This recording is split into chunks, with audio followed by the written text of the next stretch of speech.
to the Fantasy Football Fanatics podcast with your hosts Griffin Palmer, CJ Hickman, Jason Cabrera, and Ryan Mitchell. What is up, everybody? Welcome to the show. It is Friday, October 19th. This is the Fantasy Football Fanatics podcast, the official podcast of thefantasyfootballfanatics.com. I'm your host, Griffin Palmer, joined by Jason Cabrera. Jason, what's up, buddy? Hello, man. How's it going? Oh, it's going. Another day closer to fantasy football for the weekend. And, well, I mean, I was going to say football for my team, and I was going to say and for you as well, but you played Thursday night, and that was... If that's what you can call it. Yeah. I mean, you showed up, that you dressed up. And we were there. Yeah. I mean, it was our home stadium. It didn't look like our home stadium. There were so many freaking Broncos fans in the stadium. But, those stands were empty by like the end of the first quarter. That was bad. Well, they deserve it. They deserve it. The way that the Cardinals have been playing this year, they deserve to have an empty stadium because it has been absolutely horrid. And until they bite the bullet and fire Mike McCoy, it's going to continue to be like that. And fans are tired of it. They're like, you know what? I'm not watching this again. I watched this for a decade. As the Cardinals were horrible, and now they're back to that again. They can't even get They can't get a first down conversion on third down. It's horrible football, and I'm sick of watching it myself. I force myself to watch the whole game. Yeah, and I do it every time, and it's like torture. But yeah, it was tough to watch. Yeah, there's no denying it. To say the least. I mean, we were talking about this a little bit before the show. You're expecting some heads to roll and some seats to become available. So. Oh yeah. At least Mike McCoy. I'm pretty sure Mike McCoy is going to be gone by the end of this next week rather. And there may be some more heads rolling, and Wilkes' head may be on the. He's at least in the hot seat. He's not. I don't think he's going to be gone. But he is in the hot seat, and we may see Steve Keim in the hot seat as well after this. It's amazing how the changing of the regime has had such a drastic effect in Arizona from one year to the next, with a lot of the same personnel returning. That's It just goes to show you, people look at the talent, they look at the skill position players, but it's a team sport, and the coaches are just as important as the players out there in the field. I mean, it makes a huge difference. They get you in the position. Yeah, the players are the ones that have to make the play, but they do their best job to get you in position and scheme up things to make you successful. And if they're not doing a good job at that, the team struggles, as we're seeing now. So absolutely, it's rough. And the one thing I'll say about Steve Keim, I've been a Steve Keim fan since he came to the desert. Or as the GM, he was in the desert already, but as soon as he became the GM, he's done a lot of good things, brought a lot of good talent. But the one thing he said he was going to fix when he came in as the GM was, I'm going to fix the offensive line. That was his one big thing that he wanted to fix.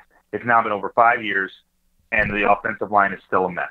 Yeah. And so I'm not impressed, and it may be time for him to go ahead and move on. I miss Bruce Arians, but yeah, we're dwelling on this a little bit much, so I guess we'll leave it at that. I'm sure we could go on and on, but we have a lot to get to today, so let's get to the show. Make sure you guys do subscribe wherever you're listening right now. We are all over the web. We're coming to you through dozens of streaming services, whether that be Apple Podcasts, Google Play, Podcast Addict, Podcast Bean, YouTube, of course, various other streaming for podcast audio. I mean, most of them have a subscribe option, so go ahead and click that if you don't mind. Give us a rating, give us a review, helps the show out a ton. And also, if you don't mind, if you could head over to patreon.com/thefantasyfootballfanatics if you want to actually help support the show, keep these lights on, keep these microphones rolling and recording.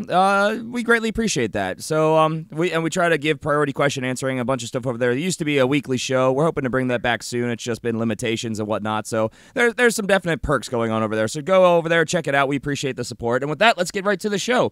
Our warm-up was going to be thoughts on the Thursday night game, but we already kind of talked about it. So yes, let's power right through to our top headlines from around the league. And we'll start at the quarterback position as we always do. And we'll start in Philadelphia, where Eagles quarterback Carson Wentz was a full participant in practice on Thursday, dealing with a slight back injury. This is good news. I was not expecting him to miss any time. This is just kind of precautionary. I'd fire up Eagles players. Do you agree, Jason? Absolutely. There you go. ESPN's Cameron Wolf reports that the league has opened an investigation into how the Dolphins have handled quarterback Ryan Tannehill's shoulder injury, reportly playing through the injury. Now they're saying they don't know how much time he's going to miss. He could miss just a week. It could be season ending. It's really kind of up in the air. There's a lot of question marks surrounding this particular injury and how it was handled, as we're hearing. So, Jason, I ask you, what are your thoughts on this? So it's a little confusing. I mean, this team, that Tannehill's supposed to be the guy. He's supposed to be their franchise guy moving forward. and it sounds like they're not handling things very well out there. I'm a little concerned. Yep. Of course, he was surprised and active last week after practicing all week long, and now we're hearing this multi-week injury. So nobody knows really what's the situation in Miami. So this will probably bring some clarity to the situation, and we'll know more. And when we know more, you'll know more. Let's go to the running back position, where Atlanta Falcons running back Devontae Freeman has been placed on injured reserve. This news broke on Tuesday after our show aired. We talked about him a little bit on the show itself. He has had a core muscle injury, which has cost him some time. He has already received surgery. He went to Philadelphia and got a surgery by the specialist in the field, most would say. And reportedly, it was successful. They have said that he has the potential to return. He might be on that IR designated to return type situation. Obviously, each team gets 2 of these now per season. So, Devontae Freeman owners are losing their minds right now. Oh yeah, it's tough. This is why I know people make the argument, well, I'd rather go wide receiver in the early rounds and get something that's less likely to get hurt. But this is the risk you take. This is why you invest on these players, because they're so volatile, but the payoff is so extreme. I mean, him going down makes every other running back that went in that range that much more valuable, and that's just the reality of the situation. So, I don't know, Jason. What are your thoughts on this? Do you think that it's worth holding on to him? I mean, if I have him, I'm throwing him to my reserve spot personally. But what are your thoughts on how to handle the situation for a Devontae Freeman owner out there? Yeah, if you've got a reserve spot, you put him in that reserve spot, because this is the guy, in Atlanta. Now they've got a decent backup in Coleman, and if you've got Tevin Coleman on your bench, then you're probably in a pretty good position. But yeah, if you've got him, Freeman, I would definitely stash him on in my reserve spot, hold on to him, hope that he comes back sooner rather than later. Ito Smith is worth a look as well, because he actually got the rushing touchdown last week. So he did. Something to definitely monitor going forward. Coleman, I think, is the obvious workhorse. I think he's the one that you're obviously going to want to have, but don't look past Smith. You might want to invest in having both backs here, so you can until you see how this kind of shakes out with Freeman being officially down and maybe down for the count. We'll see. Let's move on, though. Minnesota Vikings running back Dalvin Cook did not participate in Thursday's practice, still dealing with that hamstring injury. I don't think he's going to play, honestly. The way this has been trending, the way he's been up to this point, it's not looking good. Latavius Murray had a decent week last week, to say the very least, 155 yards and a touchdown. I think they're going to rest Dalvin Cook until he is completely ready to come back. What say you, Jason? Yeah. No, I agree with you. If I was the Vikings, I would sit him down. This guy, Latavius Murray, had a good week. He's obviously not the answer at that position, though. That Dalvin Cook is the answer at that position. He's got to get healthy. They've got to let him heal up and get healthy before they start bringing him back. And this is a decent matchup for them against the Jets. I think they'll be fine without him for another week. I think so too. So yeah, that's our expectation. Plan to be without Cook this week. Washington Redskins running back Adrian Peterson returned to practice in a limited capacity on Thursday, dealing with ankle and shoulder injuries. I expect him to play. I mean, he's returned to practice. He was limited, but he had a good week last week. 97 yards, almost broke 100 yards. Didn't score, but I mean, he did this against the Carolina Panthers, which is not a shabby defense by any stretch of the imagination. So I like Adrian Peterson going forward, and I'd be firing him up with some confidence this week. What about you, Jason? Yeah, I agree. If you've got Adrian Peterson, I'd be starting him. There you go. And, of course, at home against the Cowboys, 4 o'clock game. So not the worst matchup in the world, not a great one, but he should have a decent week, we think. Let's go to the New York Jets, where running back Isaiah Crowell did not participate in practice, dealing with a foot injury. This is a little bit more unclear. I'm really not sure what's going to happen here. I expect him to play, but there's been no definitive way that they've been leaning that we can tell thus far. What say you, Jason? Yeah, he'll probably play, but you have to be careful with these foot injuries. They linger and they cause a lot of problems. He's not going to be at 100%. And we may just be talking about him here shortly. We may be. Also, Jacksonville Jaguars running back Leonard Fournette yet again did not practice. Of course, coming back from the hamstring injury. Oh, man, this is infuriating.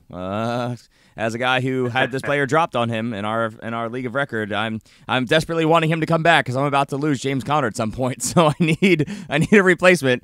But I'm not surprised by this. I'm not expecting him to play. I don't think he's going to play until after their bye week. So I'm giving him another week or two before we even see any signs of life from Leonard Fournette. In other news, running back T.J. Yeldon did return to practice on Thursday, dealing with foot and ankle injury. So Yeldon's there, Jamal Charles is there. I think they're going to rest Fournette until he's ready. What say you, Jason? Yeah, I'd agree with that. All right. Absolutely. There you go. Let's go to the wide receiver position, where Houston Texans wide receiver DeAndre Hopkins did not participate in practice on Thursday, dealing with that foot as well as a whole slew of other injuries, but the foot was the main focus point on this. This was a downgrade for him. He participated on Wednesday, did not on Thursday. I still expect him to play. He's been banged up all season long, but he always pushes through. He always wants to be on the field, and the team's going to need him on the road against the Jaguars, who gave up quite a few points to the Cowboys last week. They're going to be an angry defense at home. So, Jason, what say you? What are your thoughts here? Well, I was very close to putting him on my sit list, but I just couldn't bring myself to do it because he's just too good. He's going to get volume. But, yeah, it is a scary proposition because he is going against one of the best defenses in the league. And as you mentioned, they are going to be ticked off this game. We already saw Jalen Ramsey give a non-interview where he didn't answer questions. He was like Cam Newton after losing the Super Bowl. So, yeah, I think this is going to be a mad defense going against DeAndre Hopkins. Is a little concerning. Yeah, no, I agree. So we'll see how this shakes out. May not be a good choice for a start. We'll say that much. Yeah. But, we'll see what happens. Chicago Bears wide receiver Allen Robinson did not participate in practice on Thursday. This also was a downgrade. So this is kind of concerning. Jason, what are your thoughts on Allen Robinson's status for Week 7? I'm just not sure. I mean, it's a rough situation to be in with this guy because he's supposed to have been doing better by now than he has been. Really, he's been kind of a letdown. I think it's time to go ahead and move him to your bench. Maybe even think about selling high on him if you possibly can. He has not been playing well this year as well as we would have hoped. So I think this just gives you clarity. If you've got him, you don't have to wonder. I would go ahead and put him on your bench. He's not, he's banged up and he's not playing great. Yeah, I mean, perks to having him. He's past his bye. He's got a decent stretch coming up. New England, the Jets, Buffalo as the next 3 games on the docket. So there's beatable matchups out there. Last week, 64 yards and a touchdown. But he's dealing with a groin injury, and that affects a lot of the mobility of these wide receivers and their ability to create separation. It's very concerning.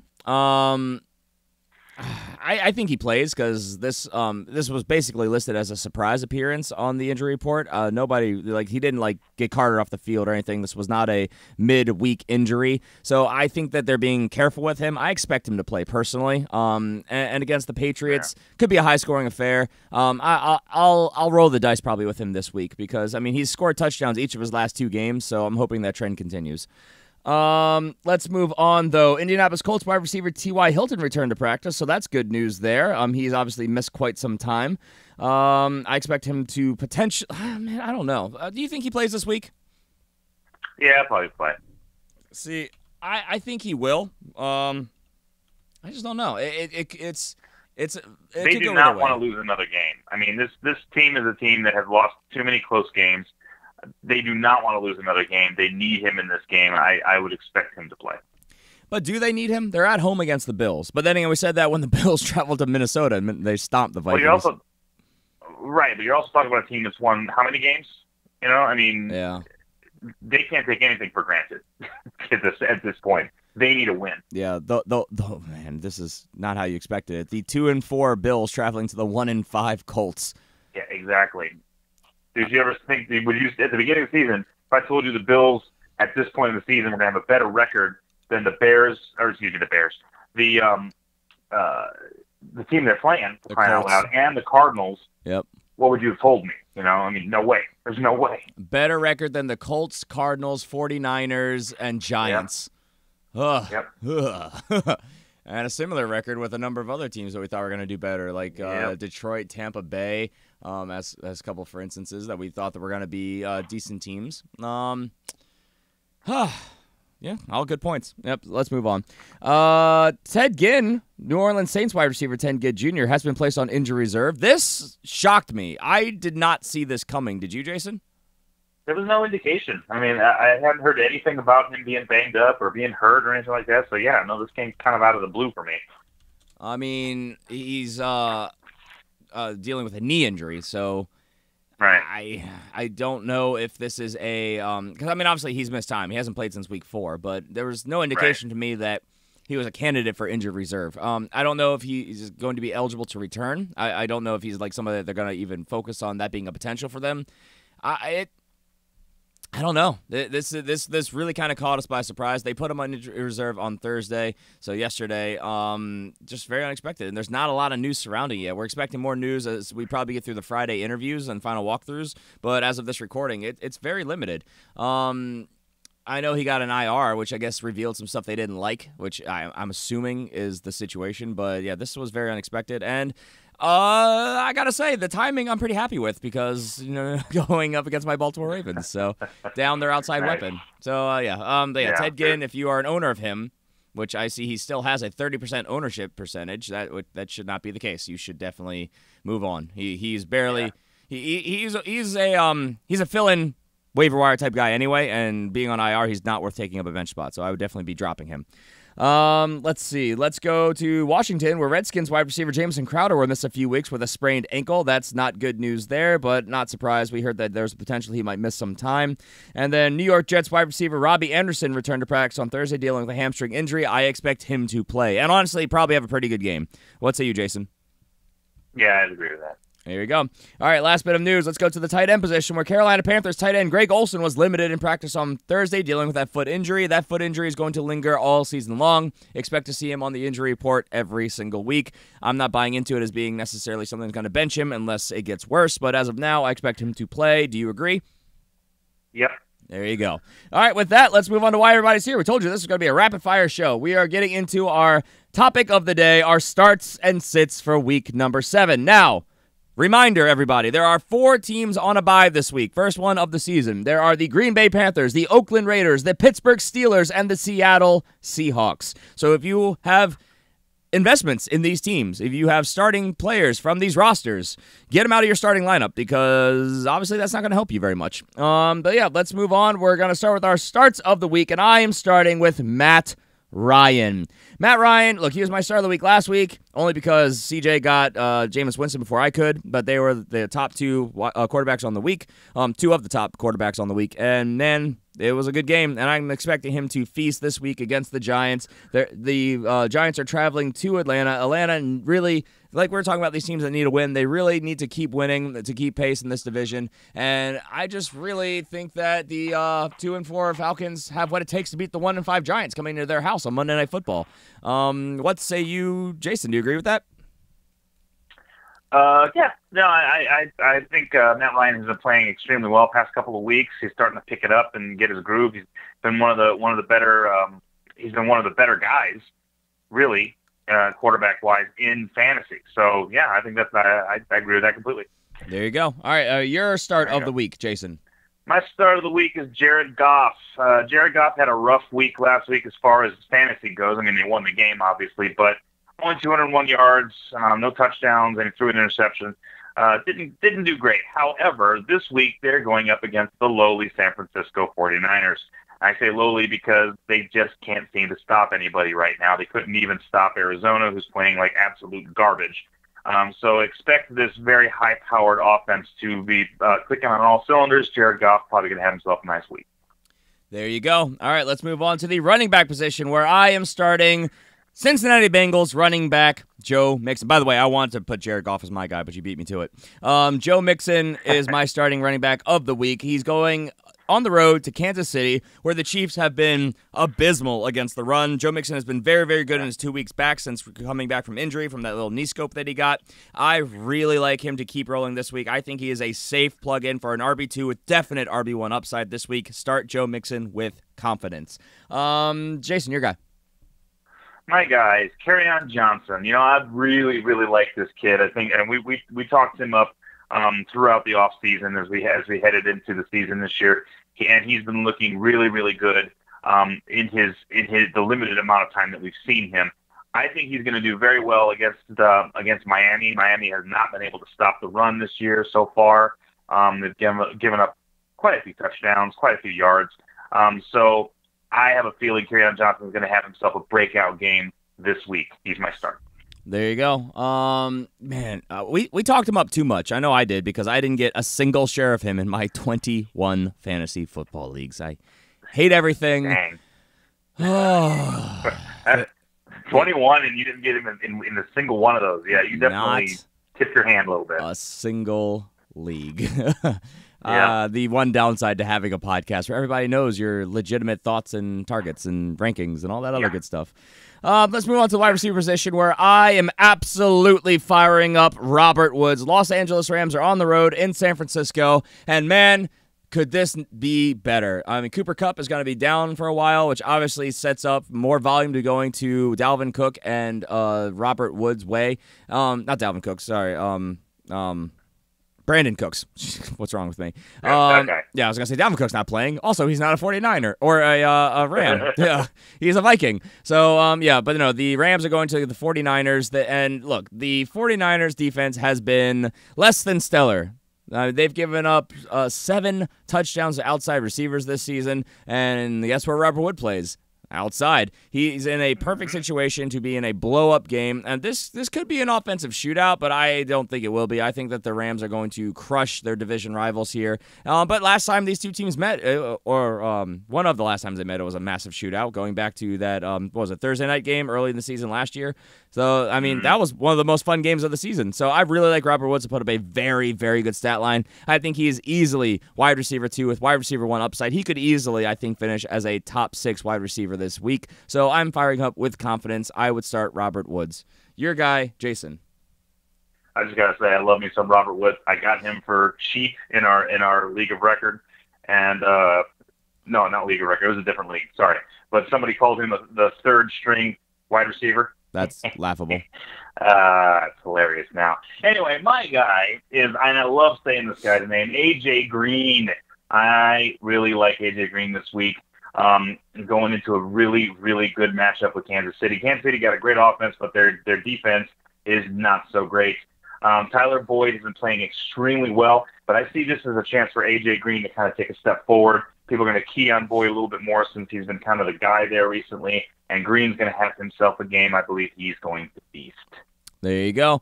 All right, in that same game, moving on to the tight end position, I am firing up C.J. Uzomah. He was my waiver wire target of the week, and I think that he is primed for a fantastic week. He's the only tight end in Cincinnati. The matchup, like you said, against the Chiefs is a very good one. They are on the road in Kansas City, to be fair, but the Chiefs defense has allowed 91 yards on average this season to opposing tight ends.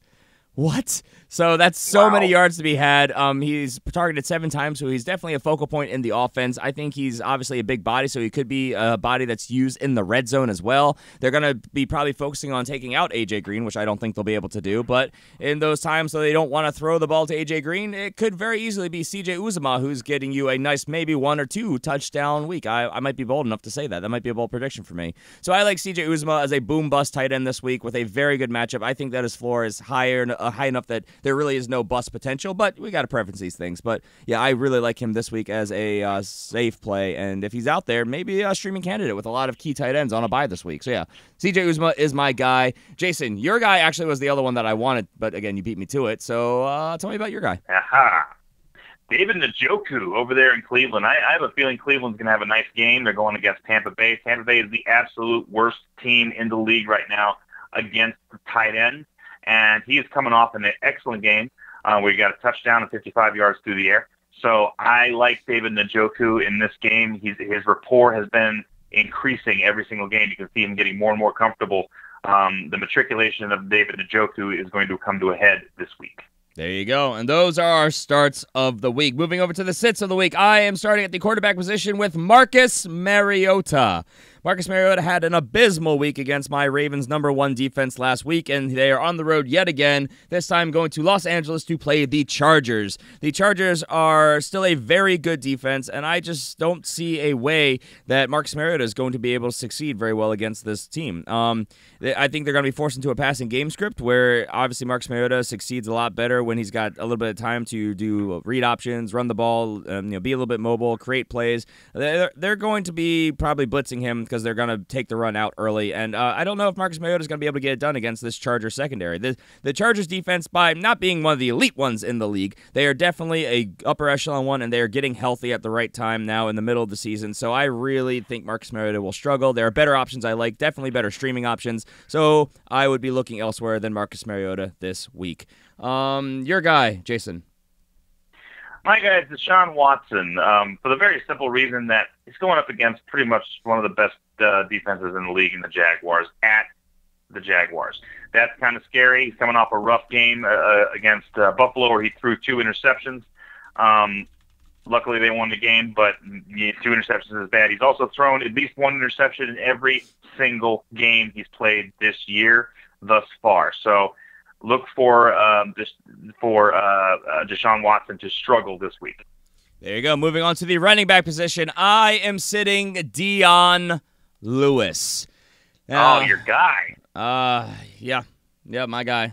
My guy, Dion Lewis. Look, really, I could make the argument to sit either one of the Titans running backs, but this is a bad game against the Chargers. I'm staying in the same game. Like I said, I think the running game is going to be taken out early, and I just don't see with the split. I mean, both of them were shut down badly last week, and they're going up against a defense which has been holding up incredibly well against the run.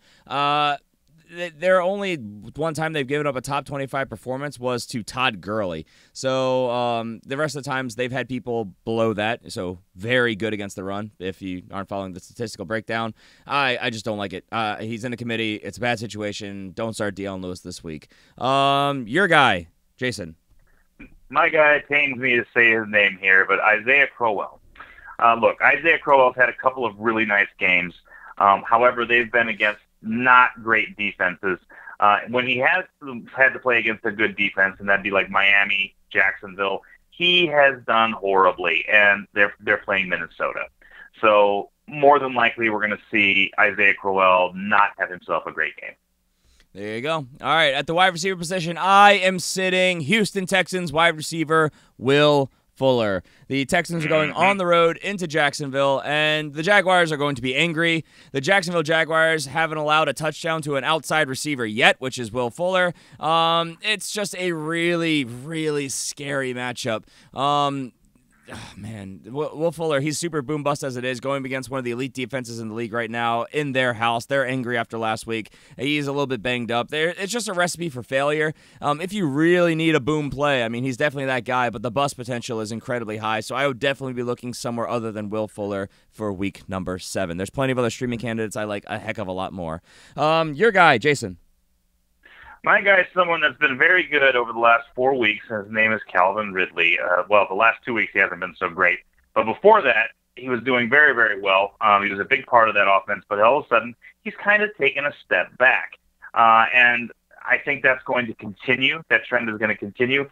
Plus, he's playing against a New York Giants team, not a very good team. However, their pass defense is not awful. Eli Apple's a very good, serviceable defensive back. So I think that Calvin Ridley's humdrum last couple of weeks is going to continue on into this week. There you go. All right, and moving on to the tight end position, I am sitting Greg Olsen. I know it's probably predictable if you've been staying part of the course with me. Look, yes, I know that the tight end position is very thin this week. A lot of big names are on a bye, as I already said, but I have said it time and time again. I am not buying into Greg Olsen. That foot is a ticking time bomb. He's got an incredibly tough matchup this week, going on the road into Philadelphia, where the Eagles have allowed the fewest PPR points in the league to tight ends. It's just a very, very bad situation. It's a bad matchup. He's clearly not 100%. He's on the injury report. I just don't like Greg Olsen this week. There are plenty of other people I'd rather take a shot at for the definite upside than the potential, I think, low floor, low ceiling that you're looking at from him. So unless he scores the touchdown, I don't think Greg Olsen does much for your team this week. So I'd be looking elsewhere. Jason, take us home. Your guy. All right, so my guy is going to be George Kittle. Now, look, they got a quarterback problem. Okay, C.J. Beathard is not the answer, obviously, in San Francisco. And they're going up against one of the best defenses, one of the best complete teams in the league. When this offense gets on the field, they stay on the field until they score. And I think that's going to be the trend here. I don't think San Francisco has enough power, especially without Jimmy Garoppolo, to do anything against this Rams team. I have a bad feeling for George Kittle this week. I'd sit him down if I were you. There you go. And with that, that is our sits of the week. Quick, to the point, and I think well formulated. I like it a lot. Those are some of our key components. If you have other people you have questions about, make sure you get your questions into us at the FF Fanatics is the easiest way to do it. You can also email your questions to thefantasyfootballfanatics@gmail.com. You can send them in on Facebook. The Facebook, we get a lot in on Facebook, and we do our best to get to those, but we get a lot elsewhere, and it's kind of, we just go get through as many as possible, and Facebook's a little bit difficult, so we get to them, but it's not always in time. We apologize. We do our best with all the ones we get. Patreon subscribers, of course, get priority, so you can send your questions in over there as well. Lots of ways to get a hold of us, and that's going to do it for us today. Make sure you guys tune in on Tuesday when we will be back talking about, of course, all the studs and duds, our therapeutic session, all the studs and duds from week number 7, as well as talking about our top waiver wire targets for week number 8. How are we already almost halfway through the season, Jason? It just got here. Oh, boy. Oh, I hate everything. All right. So, yeah, you can also follow us individually on Twitter. I'm at GPalmerFFF. Jason is at Jason Cabrera13. And if you want to follow CJ, I guess, who's not here, CJ Hickman89. So with that, we're out of here. Any parting thoughts, Jason? Guys, have a good week. I already, you know what? It can only go uphill for me from here. So you guys have yourselves a good week. There you go. And with that, we're out of here, everyone. Take care. Have a great weekend. Best of luck for your teams and your fantasy teams. And we'll talk to you on Tuesday. Take care. Bye.